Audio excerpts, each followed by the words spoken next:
Hi, and welcome to the webinar series, Writer to Agent, created by the Association of Writers and Writing Programs in affiliation with Folio Literary Management.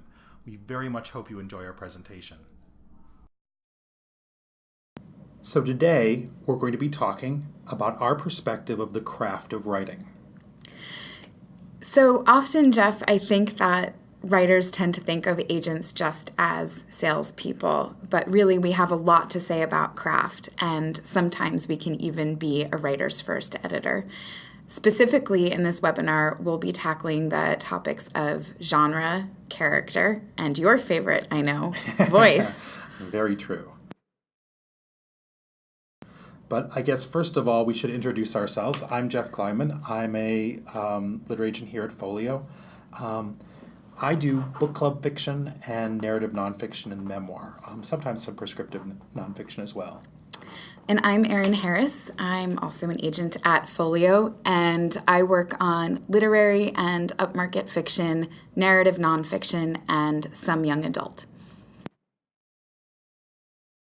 So here we are talking about what kind of books we work on, so it feels like we should start by talking about what genre is. So Erin, any thoughts about that? So genre is a way of classifying your manuscript and identifying for whom you're writing. So it's a way of saying, who is my target reader? Okay, and I understand there are maybe three categories for fiction. The first is literary fiction. The second is commercial fiction. And the third is upmarket fiction, which is also sometimes called book club fiction. Got it. So let's talk about the defining features of each genre. Okay. I would say that in literary fiction, there is a premium that's placed on the voice. The voice is really, and the language is really essential in literary fiction. Whereas by comparison, in commercial fiction, I would say that it's not that it's without a voice, but that plot is really important in commercial fiction. So and commercial fiction is very plot-driven. So like thrillers, for instance? Yes, exactly, or mysteries. Okay. And what about upmarket / book club fiction? So I guess for me, if you think about it, if it's the characters that are really driving things, it's the characters' choices and the characters' emotions that are really pushing the action forward, that feels to me a little more commercial fiction, commercial book club fiction. But I feel like it's a little bit hard to tell sometimes, because sometimes it's just so beautifully written you feel like it's voice driven, and sometimes there's so much of a plot you feel like it's character driven. So on some level I feel like all of these things are kind of, artificial categories. Yeah, I'm really glad that you brought that up. I think increasingly these categories are porous, and in every category voice is important, plot is important, and character is important too. And sometimes you could have a book club novel with literary appeal. So one example I think that I always think about is The Passage by Justin Cronin, which is a vampire novel, right? Mm-hmm. But it's so voice-driven, and there's so much kind of literary strong writing that people call it genre literary fiction. So, I think, and that is like a big popular trend right now. Can it be something beautifully written that we can figure out who the audience is? Absolutely. That's enough about genre. Let's move on to something equally exciting, character and voice. I do a talk often on how to create characters so real you'll be tempted to claim them as dependents on your tax returns. I think one of the things that most times writers don't realize is that people will say, I didn't take on a manuscript because I didn't quite fall in love with it. And to me, what that means is, well, to you, Erin, what would that mean? Well, I think it can mean that they didn't identify strongly enough with the characters, or they didn't feel for the characters. There's been a lot of talk bandied about likable characters, and for me, a character doesn't always have to be likable, or a character doesn't always have to do the right thing, but I have to understand that character, and to some extent, I have to be rooting for that character. And so it's not just about sentences that jump off the page or a plot that's really engaging. It's about creating three-dimensional people that you feel invested in, and a character has to want something, and you're watching the journey of their desire unfold over the course of the novel. And I think the reader needs to feel a deep investment in whether or not that character gets what they set out to get, or achieves what they set out to achieve. Yeah, it really is. It's like if you don't care about that character, even if you don't like them, you've got to care. And I don't know that it feels a lot of times people don't really realize that you have to want to enter that world. And if you're writing in first person especially, I think the author really needs to become the character. And if you're writing in close third, I still think that the reader, it almost needs to feel like first person. The reader really needs to feel like they are inside of that character's head. Okay, so let's go on and give some tips and suggestions on how to achieve that. So here, for me, is the image. On one side, you have a reader, and the other side, you have a character. And your job as the author is to get out of the way of them moving across the bridge. Okay. So it drives me crazy when I'm reading a book, and it drives both of us crazy. You're reading a book, and Jana walked down the street, tossing her long brown curls. And it's not really important that her hair is long and brown, but the author wanted me to know. In reality, Jana is being chased by this guy with a knife. And the last thing Jana is thinking about right now is her long brown curls. Now, I think that's a great example. I also don't think it needs to be something quite as sensational as running away from a man wielding a knife. It could be that, Janet is going to a job interview and everything in her life hinges on getting this one job. And it's very windy that day and she's running late. And her hair, the wind has ruined her hair, or it's raining and she doesn't have an umbrella. And so she shows up at this job interview looking disheveled and feeling like this is going to be the straw that breaks the camel's back in her life. So it's about that situation could feel every bit as urgent as running away from someone chasing you. It's just about how much a particular situation means to a character. Would you agree with that? I totally would. It's about emotion. The problem I see all the time is the author wants to stop the action to insert themselves and say, wait, stop. I got to tell you something. And the point is that you just don't. You can get the backstory and you can get the information in, but it has to feel very believable. So it's just the information that's important to the character that the author should relay to the reader. Yeah, that's how I would think of it. The next thing I think we should think about is how character relates to plot. The plot is pushing the character, which is pushing the plot, and there really needs to be something driving everything. And to me, the thing that is really driving everything, well, I'll ask you, Erin, what is driving everything? Any thoughts? So I think ultimately it's what's at stake for the character. And I think another really important issue to raise here is that you want your protagonist to be active. Yes, sometimes the world will push on your protagonist and they will have to deal with events that are outside of their control, but you don't want a protagonist who's just sitting by watching the world spin around them. You want a protagonist who's engaging with that world and making choices based upon their life circumstances and what is at stake for them. The question really is, how do you can then create characters like that? So we have some tricks for you to think about on how to really create great characters. And I know many people are in programs and have their own ways of doing things, and we certainly don't want to interfere. But we've talked to lots of different writers, and we've gotten a lot of different feedback that we are excited to be able to share with you today.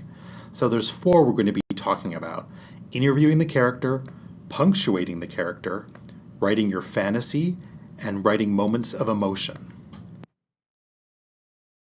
So the first one is interviewing the character to identify voice.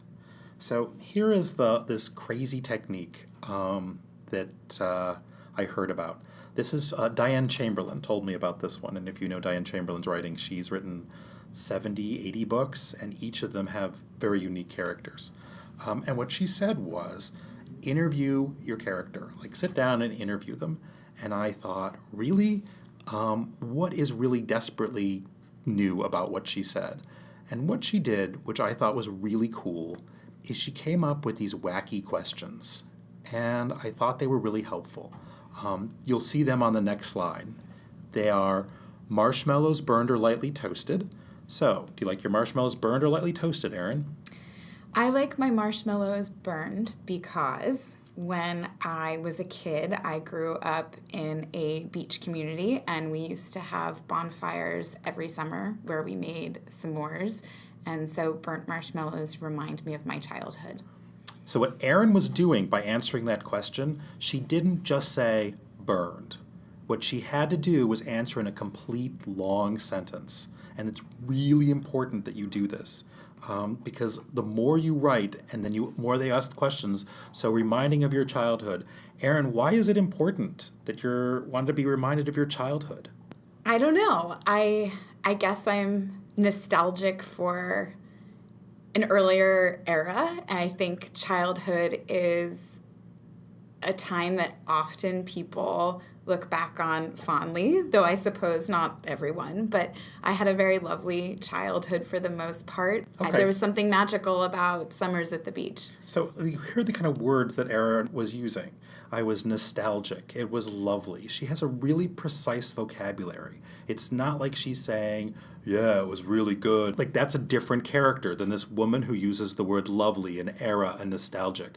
And the more you pay attention to that and the more you kind of really drill in and figure out what their voices are, the stronger the character is. So you're saying that it's not the answers themselves that reveal something about the characters that you're creating, but rather the way in which the characters speak and some of what they have to say that reveals who they are deep down? Yes, Okay. That's what's critical, is how they answer. And the more you write, and that's why Diane says 20, 30, 40 pages, ideally longhand, because the more you write, the more it will stop being you and start being them.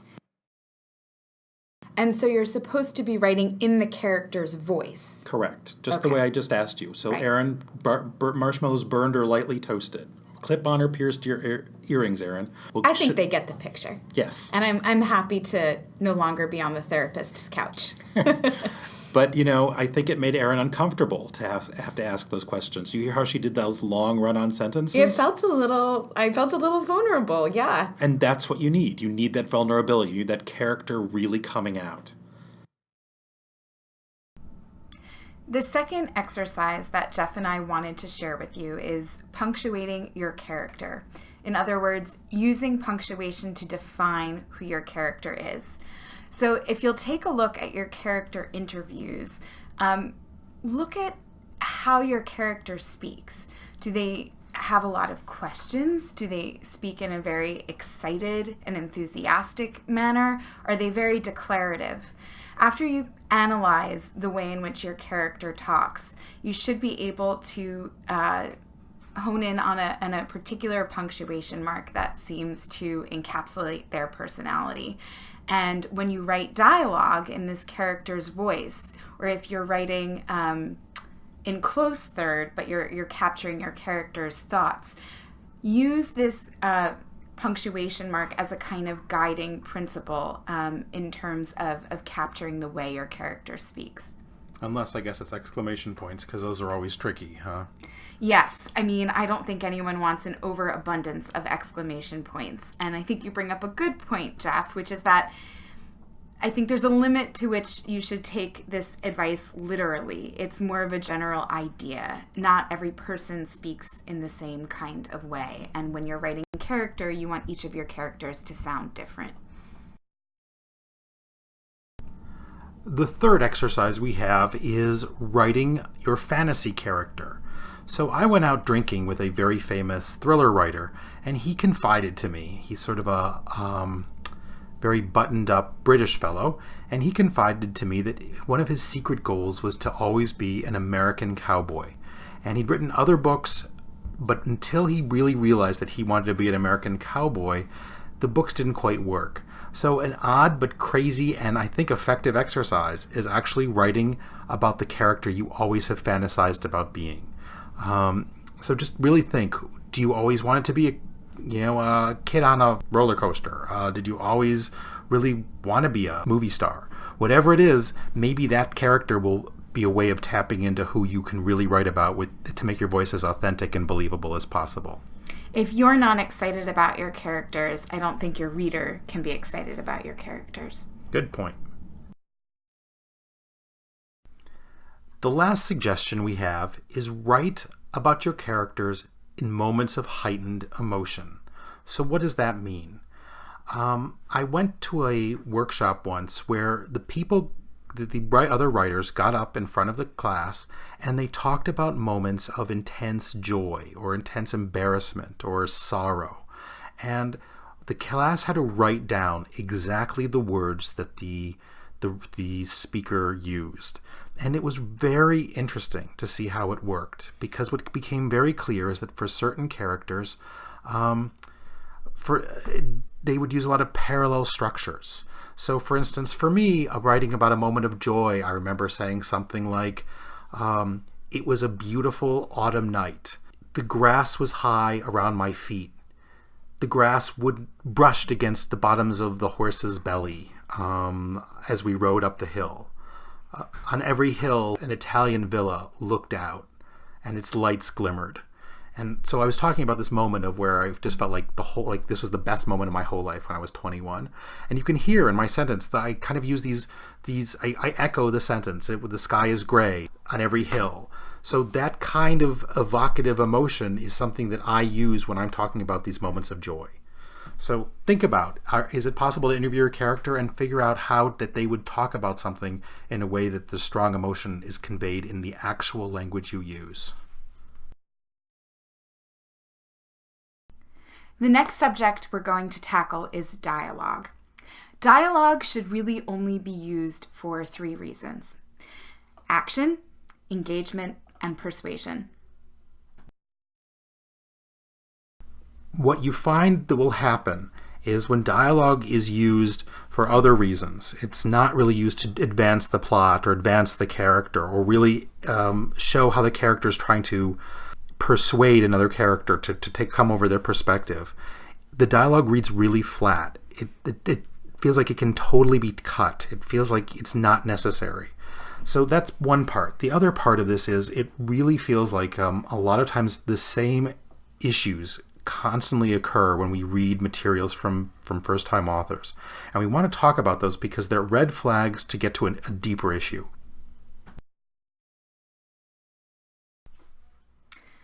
The first trick of using dialogue correctly is to eliminate proper nouns. What do you mean, Erin? What proper nouns, Erin, do we need to eliminate? That's funny that you should ask that, Jeff. I was just about to expound upon what I was saying before, Jeff. Why, Erin? Is it so important, Erin? It's very important, Jeff, because if you include someone's name in dialogue, Jeff, the dialogue sounds very stilted and it sounds very contrived rather than feeling authentic and organic and the way we speak in our daily lives. Would you agree with that, Jeff? Well, honey, what about using words like darling or dear? I would use them very sparingly, if at all. And if they are going to be used, I think that a writer needs a very compelling reason to use them. For example, perhaps there is a scene in which a husband and a wife are fighting, and the darling is used sarcastically, almost so that you can hear the derision underlining that character's speech. So that could be an effective use. But again, if it peppers every sentence, it calls too much attention to itself and ultimately takes the reader out of the scene. The next example we have is dialogue tags. So These are things like the obvious one that I think everybody uses is he said, she said. But then you have a lot of other words. He retorted. She guffawed. He shrieked loudly. She, I don't know, mumbled lazily. Whatever these types of things are, when you start focusing on not what is said, but how it's said. So one of the suggestions we have is to cut all of them and really keep it as he said, she said. If you find as you're doing this that your reader can't figure out who is speaking, if your reader is confused not just by just where it is, but they just get lost in the dialogue, for whatever reason things aren't working, it's a really good indicator that there's something that's problematic in the dialogue itself. Right. The tone of what the character is saying should be clear, not made clear by the tag she shrieked, but clear by the actual dialogue itself. And I think there's limits to all this. And clearly you have to use some dialogue tags, but it feels as an agent from sitting on this side of the desk that they are way overused. The other part of dialogue with action, it's not just trying to convince someone using words rather than action, but it really should contribute to the plot or the character. So one of the things that people suggest is to highlight unnecessary conversations and either delete them entirely or rewrite them. So in this example, we have a person who is ordering coffee. And as you can see, the process of ordering coffee takes up the entire page. There really isn't anything meaningful that is communicated here. We don't really learn anything new about the character. And the act of buying coffee isn't advancing the plot. There are also a few moments in which this writer breaks the three rules that we laid out for you a few moments ago. So if you'll fast forward to the next slide, we've underlined some of the problematic elements in this passage, and in the next slide, we're showing you what it would look like rewritten with taking our advice into account. Here we have a radical rewrite where we really just strip the action down to its essence. And I think what these pithy two sentences demonstrate is that we didn't actually need that entire scene with the narrator walking up to the coffee counter and having the exchange with the barista. We just needed to know that the narrator ordered coffee. And that's what those two slim, concise sentences communicate. Some things might work in the creative writing workshop, but not translate from an industry professional's point of view. Your writing can be beautiful, lyrical, poetic, newfangled, and fresh, but the plot and the character might get lost along the way. Jeff, would you agree that the best books have an equal balance of beautiful language, engaging plot, a fresh voice, and dialogue, and everything in between? You know, I think the best books are always going to be what the best books are, and sometimes they're going to have great characters and less plot, and sometimes they're going to have a great voice and less character. I mean, you just do the best job you can. But we see so much stuff, and it does feel like there's a lot that can be trimmed and a lot that can be just made way more urgent than it is. I think ideally what writers want is to write a novel, that is fresh, that is wholly unique and their own, but simultaneously have it be saleable. And I think that those two things work in concert and are not mutually exclusive. Thank you so much for watching. If you have any questions or comments or you want to submit anything to Folio, don't hesitate to reach out to us at awp@foliolitmanagement.com. Or if you want to reach out to AWP directly, they can be contacted at awp@awpwriter.org. Thanks again and hope we hear from you soon. Take care.